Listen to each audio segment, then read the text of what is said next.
धन्यवाद राजीव जी। कांग्रेस को हरियाणा से बहुत कुछ सीखने को मिला है। अगर कांग्रेस ने या कांग्रेस के सहयोगी दलों ने यानी टोटलिटी में इंडिया दल समूह ने अपने विद्रोही उम्मीदवारों को व्यवस्थित करने में सफल रहे तो इन दोनों राज्यों में इनको कोई हरा नहीं सकता। सवाल इस बात का है कि इस साल जो लोकसभा के चुनाव हुए हैं उनको भी आप आधार मानिए। का इंडिया दल समूह ने मिल करके जो एक सामाजिक समीकरण तैयार किया है उसको आप देख लीजिए, और जिस तरीके से यह अपने चुनाव अभियान को चला रहे हैं उन सभी तक अगर आधारों पर देखेंगे तो इन दोनों राज्यों में इंडिया दल समूह की स्थिति बहुत बेहतर है। वजह क्या है? अगर अगर हेमंत बिस्व शर्मा जी झारखंड में घूमते हुए केवल राजनीतिक ध्रुवीकरण की बात कर रहे हैं, गोया कि भारतीय जनता पार्टी के पास कहने के लिए कुछ नहीं है। वो अगर ये बात कहते हैं कि जो बाबर घुस आए हैं झारखंड में उनको बाहर निकालना है, तो बाबर कौन है? अगर घुसपैठी आए हैं तो घुसपैठियों को रोकने की जिम्मेदारी किसकी थी? भारतीय जनता पार्टी की सरकार अपने केंद्र की सरकार को की उपलब्धियों को और पिछले हेमंत सोरेन की सरकार बनने के पहले रघुवर दास की जो सरकार थी उस सरकार की उपलब्धियों की चर्चा क्यों नहीं कर रही है?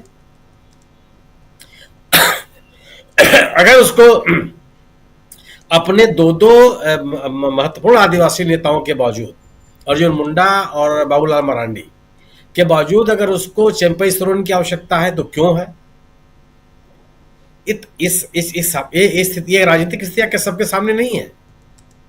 भारतीय जनता पार्टी जो महत्वपूर्ण राजनीतिक दल है उनमें तोड़फोड़ करने का प्रयास अभी भी क्यों कर रही है?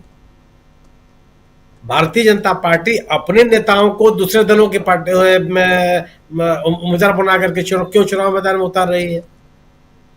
भारतीय जनता पार्टी ऐसे उम्मीदवारों की तलाश में हर जगह क्यों लगी हुई है जो चुनाव मैदान में उतरे और वह एक प्रॉक्सी उम्मीदवार के रूप में मैदान में बना रहे? कोई राजनीतिक रूप से मजबूत राजनीतिक दल या राजनीतिक संगठन यह काम तो नहीं करता।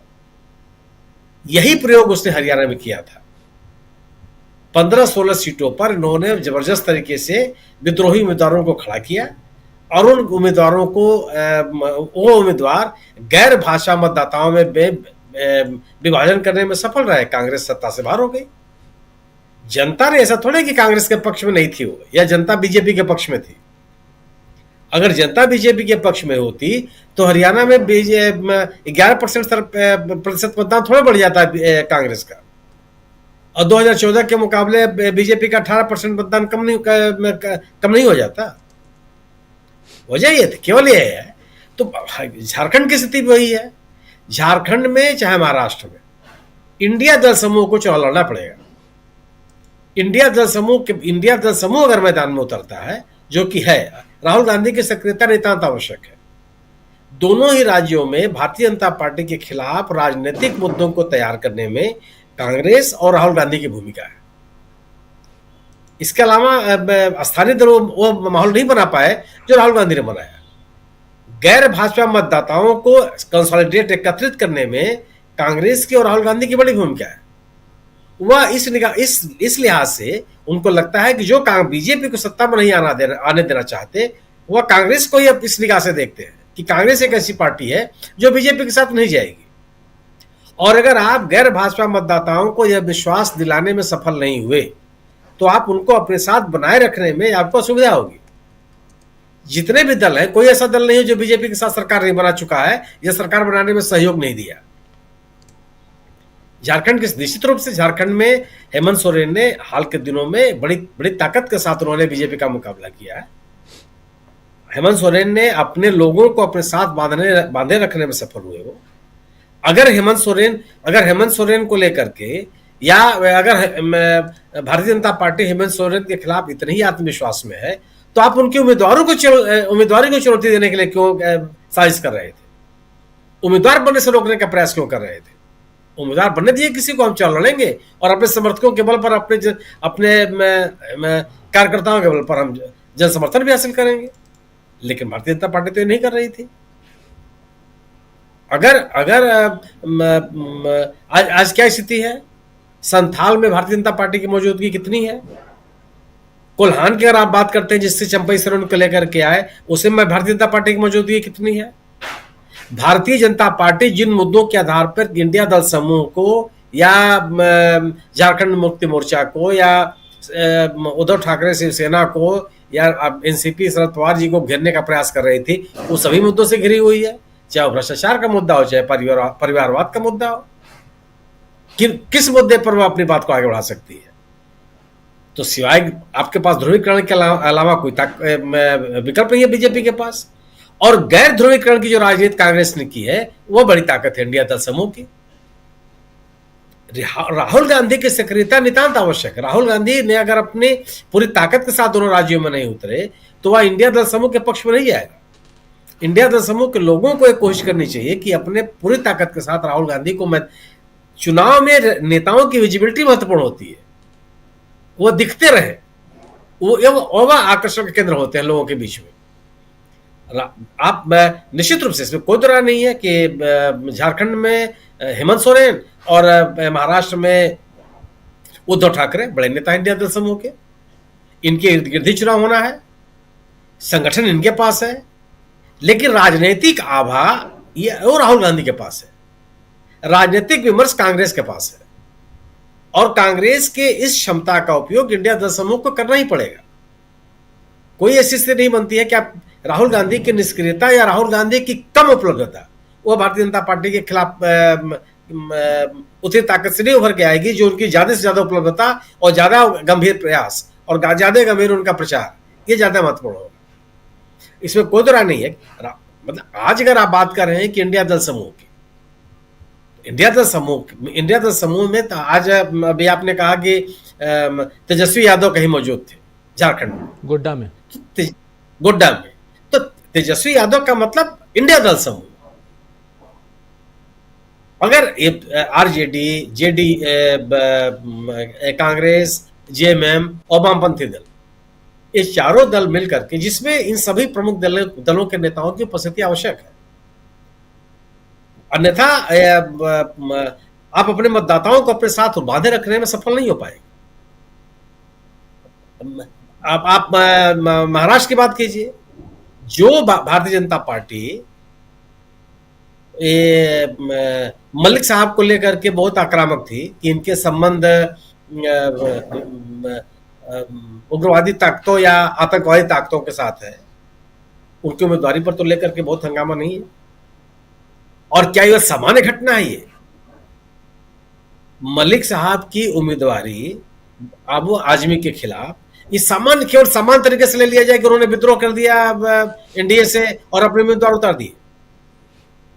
और मलिक साहब का यह बयान कि अजीत पवार किंग मेकर होंगे, एक सामान्य बयान है।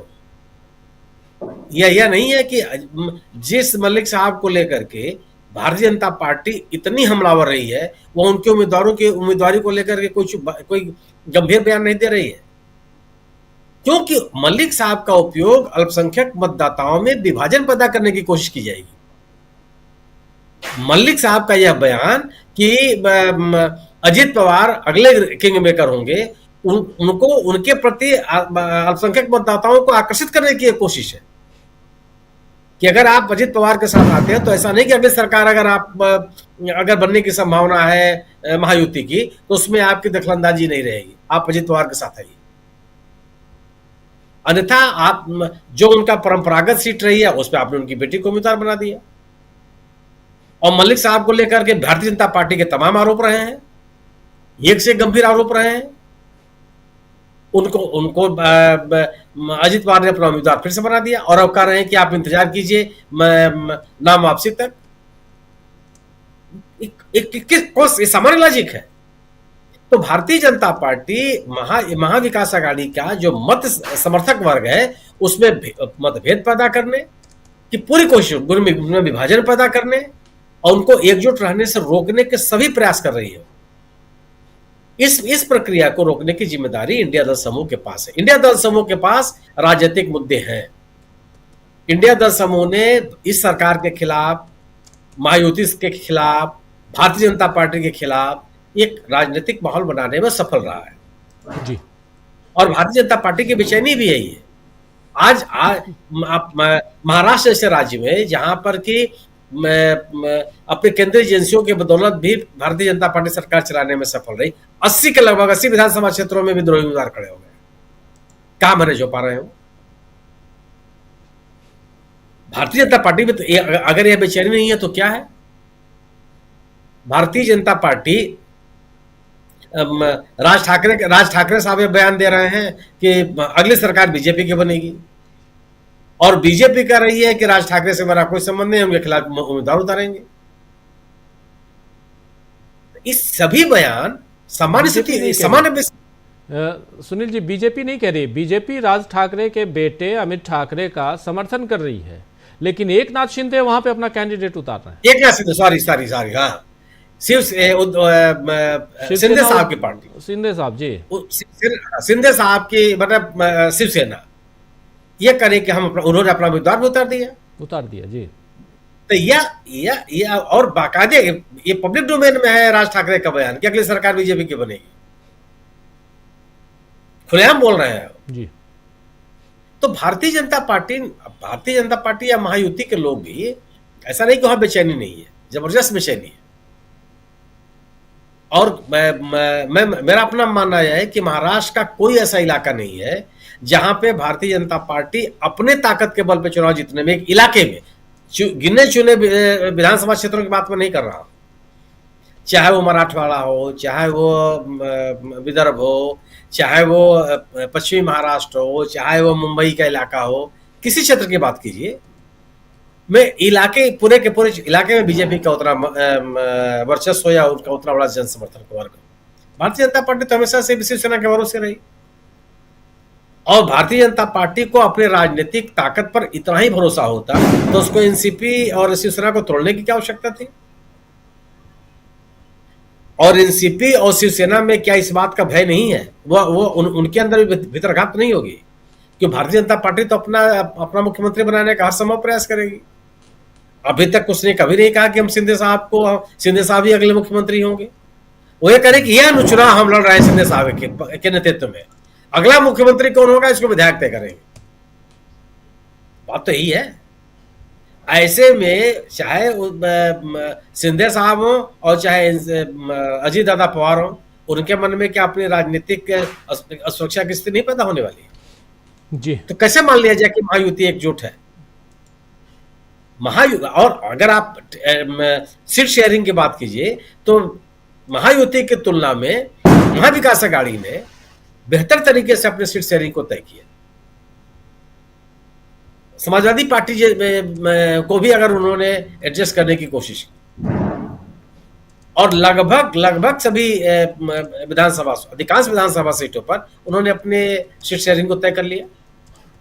कुछ जो छोटे छोटे विवाद है वो भी खत्म समाप्त होते हुए दिख रहे। कोई ये नहीं कह रहा है कि हम एक दूसरे के खिलाफ है, लेकिन ये तथ्य है कि अगर इंडिया दल समूह जो है महाराष्ट्र में आप महाविकास अघाड़ी कर लीजिए, झारखंड में इंडिया दल समूह कहिए, इन दोनों राज्यों में चुनाव अभियान को प्रभावी बनाए रखने के लिए, गैर भाजपा मतदाताओं को एकजुट बनाए रखने के लिए आवश्यक है कि राहुल गांधी की विजिबिलिटी ज्यादा से ज्यादा रहे। चुनाव प्रचार में, चुनाव अभियान में राहुल गांधी की उपस्थिति ज्यादा दर्ज करनी पड़ेगी।